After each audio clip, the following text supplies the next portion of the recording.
بسم اللہ الرحمن الرحیم۔ میرے پاکستانی بھائیوں السلام علیکم۔ سیاسی کلینک کے اس پروگرام میں میں ہوں ڈاکٹر شفقت قمر۔ اس پروگرام میں ہم ملک کی سوشل ہیلتھ اور پبلک ہیلتھ کو فوکس کریں گے۔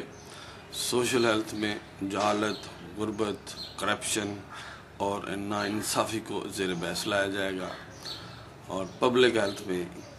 متعدی امراض، کمیونیکیبل ڈیزیز اور ان کے بچاؤ کے طریقے ڈسکس کیے جائیں گے۔ لیکن سب سے اہم چیز ناانصافی، انصاف کے حصول میں رکاوٹیں، ان کے فیکٹر آئیڈینٹیفائی کیے جائیں گے اور سسٹم کے اندر خرابیاں تلاش کی جائیں گی، اور فرداً پولیس، عدلیہ، پراسیکیوشن اور جیل کے محکموں کی کارکردگی کا بھی جائزہ لیا جائے گا، اور بین الاقوامی اداروں اور دوسرے ممالک کے تجربات سے فائدہ اٹھا کر سفارشات تیار کی جائیں گی اور پیش کی جائیں گی۔ پاکستان بنے 60 سال سے زیادہ کا عرصہ بیت چکا ہے، ابھی تک ان ایشو پر قابو پایا نہیں جا سکا۔ اگر غور کریں تو پتہ چلے گا کہ پاکستان کے آئین کے مطابق تو عوام کو انسانی حقوق حاصل ہیں اور عام آدمی کو انسان سمجھا جاتا ہے، لیکن عملی طور پر اگر آپ دیکھیں اور پاکستان کے اداروں کا مزاج دیکھیں تو انسان کی ویلیو بھیڑ بکریوں سے زیادہ نہیں ہے، اور جو عوامی جو ادارے ہیں، جو گورنمنٹ کے ادارے ہیں، وہ قانونی طور پر پابند نہیں ہیں کہ وہ عوام کی شکایات دور کریں اور ان کے ساتھ اچھا سلوک کریں یا ان کو انسان ہی سمجھیں۔ آپ تھانے جائیں، کچہری جائیں، غرض کسی بھی دفتر میں جائیں تو آپ کو یہ میرے خیال بتانے کی ضرورت نہیں کہ آپ کے ساتھ بھیڑ بکریوں سے کم کسی طرح بھی ٹریٹ نہیں کیا جاتا۔ تو آخر اس کی کیا وجوہات ہیں کہ ابھی تک ہم ان بیماریوں پر قابو نہیں پا سکے؟ یہ ہمارے سسٹم کی خرابیاں ہیں، ہمارے کمزور ادارے، مضبوط بیوروکریسی اور کالونیل قوانین۔ کیا ہم ان سے چھٹکارا نہیں پا سکتے؟ اس پروگرام کا بنیادی مقصد پبلک اویئرنیس پیدا کرنا ہے، عوام میں شعور پیدا کرنا ہے، اور عوام کے نمائندوں، مرکزی، صوبائی اور لوکل حکومتوں کو باور کروانا ہے، ان پہ زور دینا ہے کہ ہمیں پولیس فورس نہیں چاہیے، ہمیں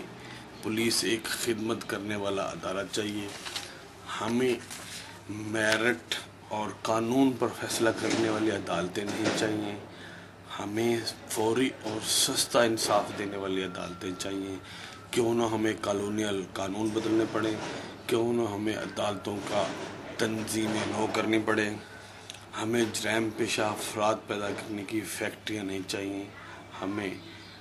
اشریف شہری اور ہنرمند شہری بنانے والی جیلیں چاہیے، ہمیں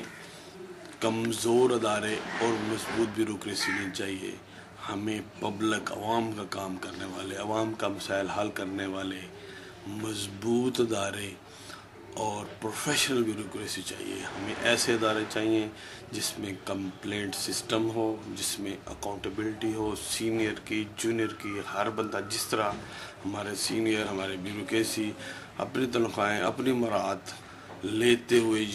لینے میں یقینی طور پر لیتی ہیں، اس طرح ان کے پرفارمنس انڈیکیٹر ہونے چاہیے کہ وہ پرفارمنس دیں پبلک مسائل حل کرنے کے، اور جو ان کے ٹارگٹس ان کے مقرر کیے جائیں، اور کوئی نہیں کرتا تو اس کی ضرورت ان کو نوکری کرنے کا کوئی حق حاصل نہیں، جس طرح کے باقی دنیا کے اندر ہو رہا ہے، ڈیولپ ورلڈ کے اندر ہو رہا ہے۔ میرے بھائیوں، آپ کو بھی کردار ادا کرنا ہے اس کار خیر کے لیے، نیک کام کے لیے۔ آپ کو خود جاگنا ہے، دوسروں کو جگانا ہے، اپنے ممبران اسمبلی، آپ سیاسی پارٹی کے قائدین اور مذہبی رہنماؤں کو مجبور کرنا ہے کہ خلق خدا کے لیے اصول انصاف کا ایک مربوط نظام ڈیولپ کرنے میں اپنا کردار ادا کریں، اور انہیں یہ بھی بتانا ہے کہ وہ یہ کردار کیسے ادا کر سکتے ہیں، اور عام آدمی کی توقعات پر پورے اترنے والے اصلاحات کرمنل جسٹس سسٹم کے اداروں میں کیسے لا سکتے ہیں۔ آپ یقین کریں کہ آپ کو کسی قسم کا احتجاج کرنے کی ضرورت نہیں پڑے گی، آپ کا جاگنے سے ہی اللہ کے فضل سے ساری رکاوٹیں دور ہو جائیں گے۔ آپ کی تڑپ دیکھ کر سیاسی جماعتیں اس مسئلے کو اپنے منشور میں ترجیح حیثیت دے دیں گی اور اگلے الیکشن کا نعرہ بھی بنا دیں گی۔ پہلے بھی آپ نے دیکھ لیا کہ عدلیہ تحریک کیسے کامیاب ہوئی، آپ کے جاگنے سے ہوئی،